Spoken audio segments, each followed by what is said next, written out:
The word jihad is mentioned in the Quran about 41 times. The words mercy, peace, and compassion are mentioned about 355 times. Yes, come in.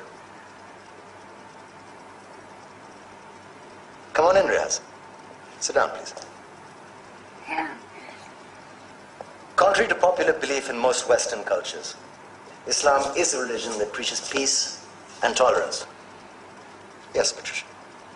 If Islam truly is a religion that preaches peace, then how come the world's most troubled spots, the West Bank, Afghanistan, Pakistan, Iraq, they're all plagued with Islamic terrorism? Well, that depends on your definition of terrorism. Some might argue that the U.S. invasions of countries like Iraq and Afghanistan are also acts of terrorism. No, those were acts of war to get rid of despotic regimes. Or means of getting at a country's oil.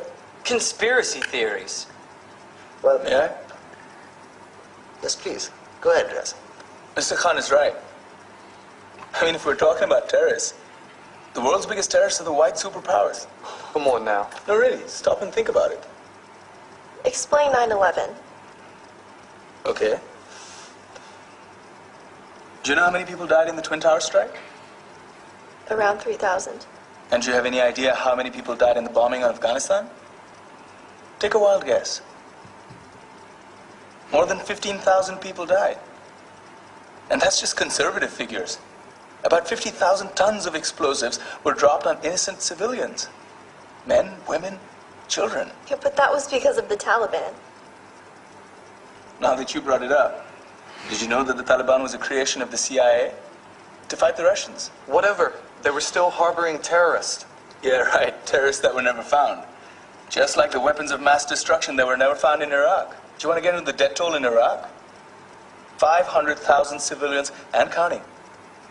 And what do Britain and America say when they don't find these weapons? It's simple.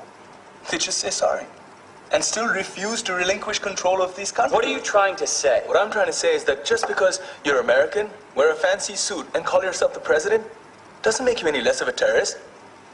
I'm saying that if you don't stop meddling in other people's countries, you will face a backlash. If Muslims like you feel that way, then why don't you get out of our country?